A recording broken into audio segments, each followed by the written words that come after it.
여러분, 최근에 가장 스트레스를 많이 받은 일은 무엇이었나요? 직장 상사의 괴롭힘, 친구와의 갈등, 연인과의 트러블 등등 외부에서부터 온 그런 스트레스일 수도 있고, 혹은 나로부터 온 스트레스, 오늘은 이거 해야지 해놓고 안 했을 때, 혹은 이거 안 해야지 해놓고 했을 때 우리는 실망감, 죄책감 등을 느끼면서 스트레스를 받습니다. 이렇게 바쁘고 치열한 현대사회에서는 오히려 스트레스에서부터 자유로운 게 더 신기한 일처럼 보이는데요. 현대인이 대부분 행복, 사랑, 감사 같은 긍정적인 감정보다 스트레스 환경에서 살아가는 게 더 자연스러운 세상이 된 겁니다. 하지만 우리 모두 알다시피 스트레스는 만병의 근원입니다. 이게 그냥 추상적으로 그런 게 아니라 정말 만병의 근원입니다. 제가 과장 좀 보태서 이미 100번은 이야기한 것 같은데, 스트레스는 싸우거나 도망쳐야 하는 상황일 때 활성화되는 교감신경을 활성화시킵니다. 속된 말로 직장 상사의 갈굼 같은 외부의 자극이 이 신경을 활성화시키는 거죠. 우리 인류의 조상들이 위험한 야생동물을 만났을 때 일어나는 몸의 현상과 강도는 물론 더 약하겠지만 비슷하다는 겁니다. 위험한 상황으로 인식되기 때문에 심장 박동과 호흡이 빨라지고 혈압도 올라갑니다. 그러면서 우리가 싸우거나 잘 도망칠 수 있게 근육으로 혈액을 보냅니다. 그래서 우리가 싸우거나 도망치는데 에너지를 잘 쓸 수 있게 만드는 거죠. 이럴 때는 소화하거나 몸을 이완시키는 기능이 필요 없기 때문에 쉬거나 소화하는 기능을 담당하는 부교감신경계의 활성화가 자연스럽게 줄어듭니다. 우리가 위기 상황에 잘 대처하기 위해서 우리 몸에 이런 멋진 시스템이 깔려 있는 거죠. 여기까지는 문제가 없어 보입니다. 하지만 이렇게 되면 어떨까요? 직장 상사의 갈굼이 계속해서 지속되고, 퇴근길에 그 상사를 생각하면서 또 열이 받고, 집에 와서도 또 생각해보니까 열받네 막 이러면서 또 계속 생각하고, 다음날 출근길에도 그 사람을 생각하면서 열이 받은 상태로 하루를 시작한다면은 우리 몸이 어떻게 될까요? 이렇게 지속적이고 만성적인 스트레스는 계속해서 우리 교감신경이 활성화되게 만들기 때문에 부교감신경의 기능이 자연스럽게 떨어지게 되고, 소화기능도 떨어지게 되고, 이완 능력도 떨어져서 온몸이 긴장된 상태로 살아가게 되는 거죠. 이런 신경계 깊은 곳에서 오는 긴장은 이 신경계와 연결되어 있는 우리의 장기, 근육들도 긴장되게 만들고, 결국 그 지속된 긴장은 경직을 만들고, 그 경직된 근육, 장기들이 산소나 혈액을 제대로 공급을 못 받게 되고, 소화기관들도 제대로 활동을 못하게 되면서 결국 경직이 일어난 그 몸의 부위에 병이 생겨버리는 겁니다. 그래서 스트레스가 만병의 근원이다 라고 말하는 거죠. 소화계 질환, 면역 질환, 심장 질환 같은 신체적 질병부터 우울증, 불안장애, 수면장애 같은 정신적 질환까지 정말 몸에 엄청난 영향을 주는 게 바로 이 스트레스입니다. 그래서 우리가 이 스트레스와 굉장히 관련이 깊은 우리 호흡을 훈련하고 있는 거죠. 교감신경이 활성화되면 호흡이 빨라지고, 부교감신경이 활성화될 때는 호흡이 느려지는데, 이 점을 반대로 생각하면은 호흡을 느리게 하면은 부교감신경이 활성화되고, 빠르게 하면 교감신경이 활성화된다는 뜻이기도 합니다. 그래서 우리 이 1분 1호흡 챌린지에서 아침에는 교감신경을 활성화해서 정신을 깨워주고 일할 준비를 할 수 있게 만들어주는 그런 빠른 호흡, 인텐스한 호흡을 가져가고, 점심에는 우리 자율신경계의 밸런스를 유지해주는 그런 호흡법을 계속해 나가고, 저녁에는 부교감신경을 활성화하는 느린 호흡, 혹은 내쉬는 걸 더 길게 가져가는 호흡을 하는 거죠. 이렇게 우리의 자율신경계, 그러니까 자동으로 한다는 거죠. 무의식적으로. 이 무의식적으로 일어나는 몸의 반응을 호흡으로 컨트롤할 수 있다는 겁니다. 이게 처음에는 단순히 스트레스 상황에서 교감신경이 지나치게 활성화됐을 때 부교감신경을 활성화하는 그런 호흡법을 통해서 스트레스를 줄이는 그런 임시방편으로 여겨질 수도 있지만은, 사실은 이 행동을 계속 지속하다 보면은 하나의 스킬이 되고 자연스러워지면서 스트레스 내성 그 자체가 강화됩니다. 우리가 스트레스가 일어나는 상황을 보면은 일단 외부의 어떤 상황이 있죠. 예를 들면은 김 과장의 갈굼 이게 될 수가 있겠죠. 외부에서 일어난 일이죠. 그리고 나의 해석이 있죠. 김 과장 진짜 막 미쳤네 진짜 막 이렇게 하는 그런 나의 해석, 또 똑같은 몸의 반응을 일으킬 만한 생각을 하게 되죠. 그래서 우리 몸에 또 반응이 일어나죠.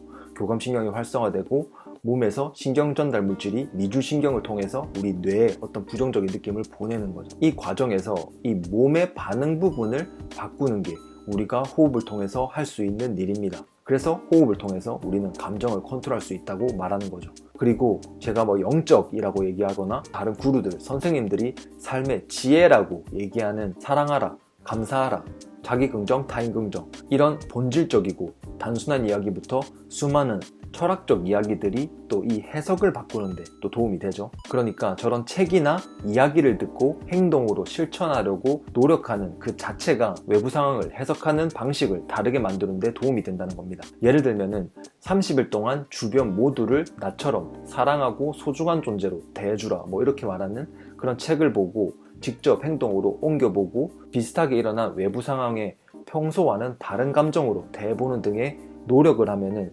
실제로 우리 감정이 훈련이 됩니다. 생각을 달리하면은 항상 똑같이 활성화되는 신경 패턴이 다르게 활성화되기 시작하는 거죠. 그러니까 근육처럼 눈에 보이지는 않지만은 긍정적으로 바라보려고 노력하고 다르게 느끼기를 반복하는 그런 노력은 우리 몸으로 하는 운동과 크게 다르지 않습니다.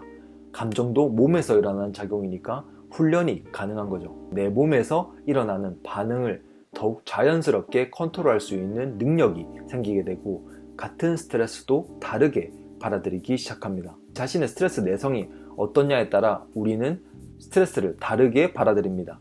예를 들면은 이 산화 스트레스는 우리 항산화 시스템의 불균형을 만들고 세포 손상을 유발합니다.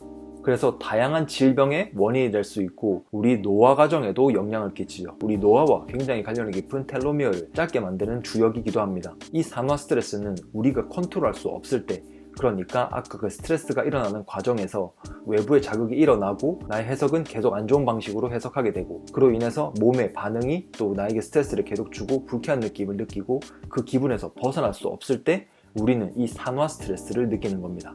하지만 스트레스라도 우리 몸에 좋은 스트레스가 있습니다. 바로 이 호르메릭 스트레스라는 건데 이 스트레스는 유익하게 작용해서 우리 조직이나 생물체가 강화되고 회복력이 향상되게 만듭니다. 그리고 근육 성장을 돕고 신경계를 활성화시켜주고 대사 활동도 더 좋게 만들어주는 스트레스죠.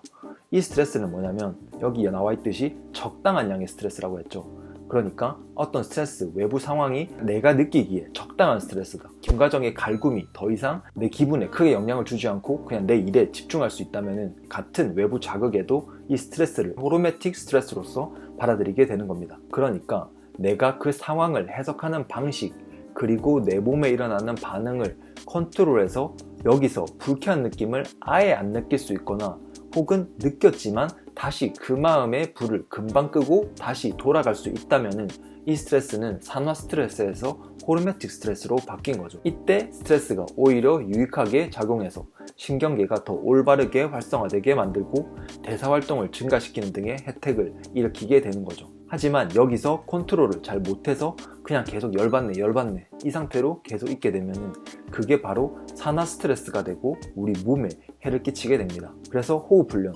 명상을 통해 이 몸의 반응을 컨트롤하는 법을 배우고 또 제 채널에 있는 다른 영상이나 또 다른 좋은 채널에 있는 영상이나 책 이런 것들을 통해서 지혜를 또 배우면 이 스트레스 자체를 다르게 받아들일 수 있는 내 몸 상태가 되는 거죠. 그러니까 우리는 몸에 있는 능력들을 이용해서 외부에 있는 스트레스를 다르게 해석할 수 있는 능력이 있고 우리는 그거를 훈련시킬 수 있다는 겁니다. 호흡이 아주 중요한 방법 중에 하나고 그리고 또 다른 효과적인 방법들이 있는데 또 몇 가지만 또 소개해 보겠습니다. 일단 추위 노출 굉장히 유명한 방법이죠. 추위라는 스트레스, 그 고통을 그대로 받아들이면서 내 몸에 굳어있는 근육이나 신경계들을 깨우는 거죠. 이것도 하면 할수록 이 추위에 점점 내가 맞서게 되고 내 몸도 거기에 적응할 수 있는 몸이 되면서 스트레스를 컨트롤할 수 있는 몸의 능력이 강화됩니다. 그래서 이게 굉장히 좋은 방법이 되는 거죠. 여기서 조금 더 어려운 버전으로 가려면 아이스베스를 하죠. 우리 얼음물에 들어가는 그럴 수도 있고 아니면 조금 더 쉬운 버전인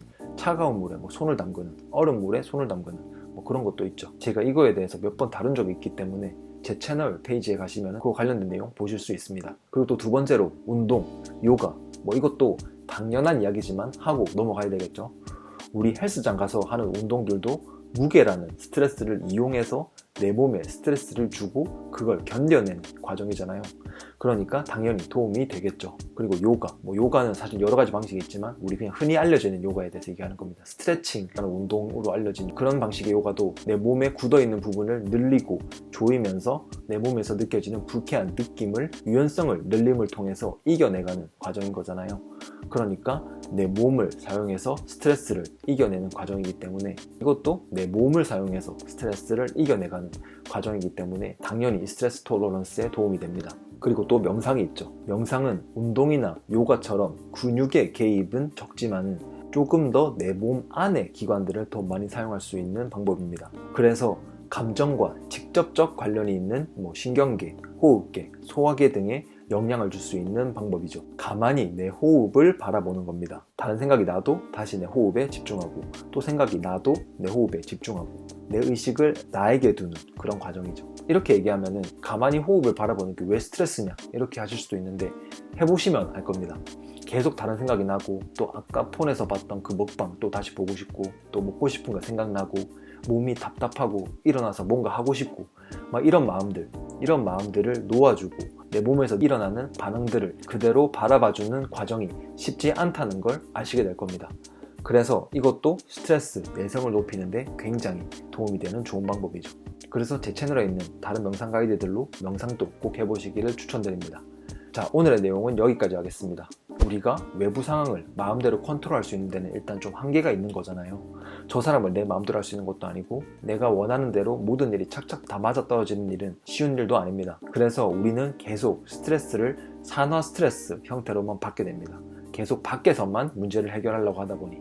근데 내 안의 능력, 그러니까 행복하고 풍요롭게 살게 해주는 지혜에 대해서 배우고, 내 생명의 근원인 호흡을 더 풍성하게 하고 명상을 하면서 내 몸의 느낌을 그대로 바라봐주는 그런 과정을 통해서 우리는 대부분의 사람들에게 병을 만들 만한 엄청난 고통을 줄 수 있는 산화 스트레스도 호르메틱 스트레스로 받아들일 수 있는 몸 상태가 될 수 있는 겁니다.